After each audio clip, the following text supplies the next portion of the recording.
As part of our program, each year UHR&E hosts an abstract competition open to residents, fellows, medical and undergraduate students and postdocs.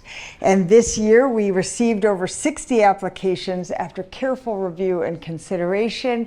Here are our 11 winners, so congratulations to everybody.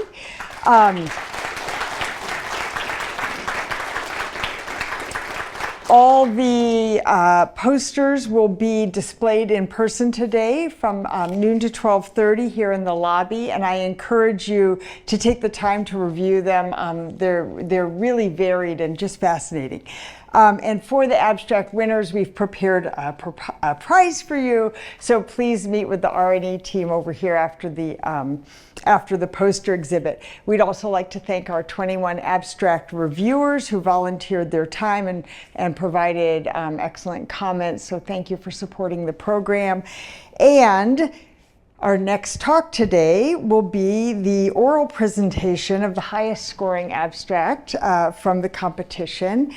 Kayla Klatt is a MD PhD student at Case Western Reserve University. She's in her first year of the PhD phase. She received her bachelor's in molecular and cellular biology from Johns Hopkins. She's conducting her thesis work in the lab of Reshmi Parameswaran, where her research is focused on uncovering the roles of serine proteases 1, 2, and 3 in immune cell-mediated toxicity. And today she will present her winning research project about CAR T cell therapy in scleroderma. Thank you. Thank you.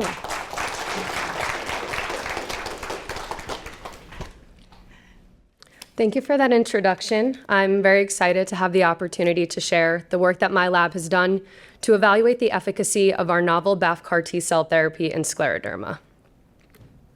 To begin with some clinical background, scleroderma is a rare autoimmune disease of the connective tissue characterized by excessive collagen deposition in the skin and internal organs.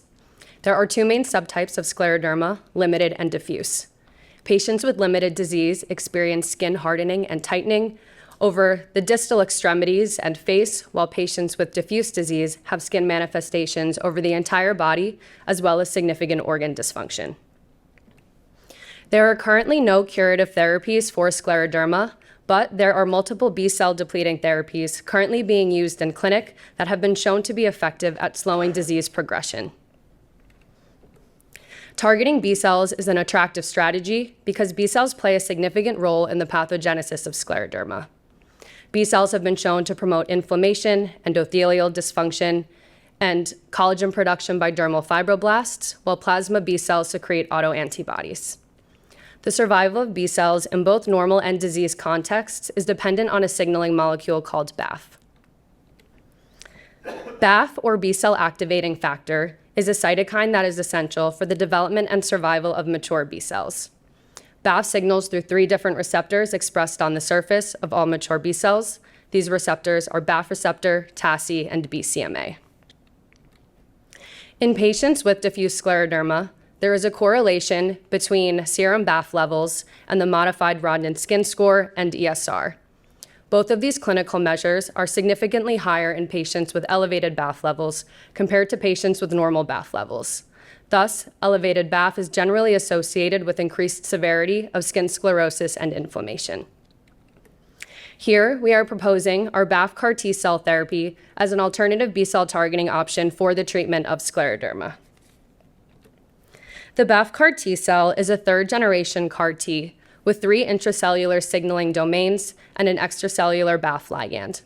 The BAFF CAR construct is expressed in primary human T cells using the lentiviral transduction system, and we measure the efficiency of transduction by looking at % GFP expression correlated with exogenous expression of surface BAFF. We published in Nature Communications that BAFF CAR T cells deplete multiple B-cell cancers. Shown here is one representative example where BAFF CAR T cell co-culture with the JCA1 mantle cell lymphoma line results in significant target cell killing. Our BAFF CAR T cells are currently in clinical trial for multiple myeloma at UH, and in the context of scleroderma, a major advantage of BAFF CAR T cells over current B-cell targeting therapies is that BAFF CAR T cells can target long-lived plasma cells, which express the 3 BAFF receptors but do not express CD19 or CD20.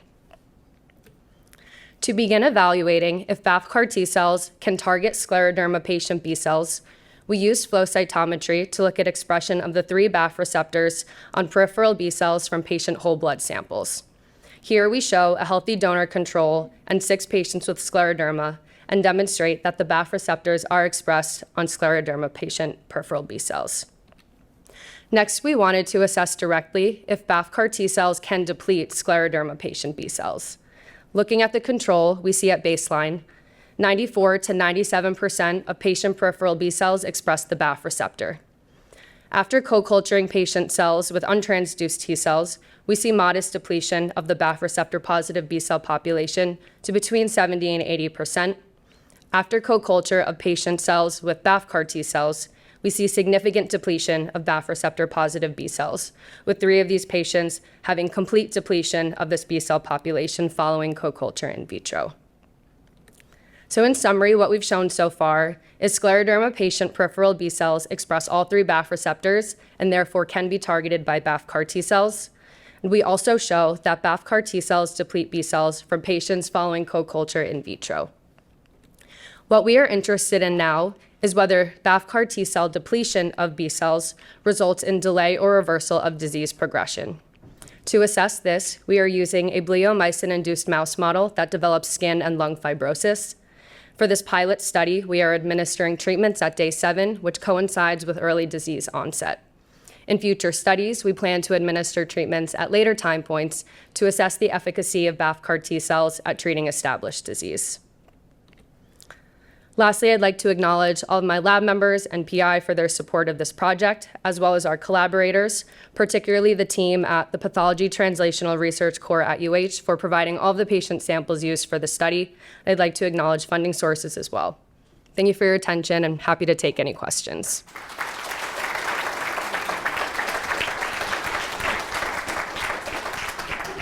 Questions? All right, I guess I get to start again. So what are the advantages, would you say, of your BAFF CAR T over the existing FDA-approved CAR Ts? Sure. So there are currently 6 FDA-approved CAR T cells, 4 target CD19 and 2 target BCMA. Both of these approved therapies are single antigen targeting CAR T cells, whereas our CAR T cell targets 3 different antigens. So if antigen escape were to occur and target cells downregulate CD19 or BCMA, those CAR T cell therapies are no longer effective, where we've shown that our CAR T cells, they can target 3 antigens, and if 1 or even 2 of those antigens is downregulated, our CAR T cells are still effective. And we always worry, the more targets we hit, the more side effects we could see. And any thoughts about side effect profile of BAFF CAR T? Yeah, so I guess in terms of targeting normal human tissues, we did some in vitro experiments where we co-culture BAFF CAR T with different primary human cells from different tissues. We looked at airway epithelium, cardiac smooth muscle, hepatocytes, renal cells, and cells from reproductive tissues. And in vitro, there is no cytotoxicity of our CARs against those tissues. Another side effect that we must consider is B-cell aplasia, which occurs with other B-cell targeting CAR T cell therapies. But because our CAR T cell targets antigens on mature B cells and will leave the immature B cell population untouched, we think that that may be able to replenish the mature B cell population. Wonderful. Thank you so much, Kayla. We really expect to see a lot of greatness out of you.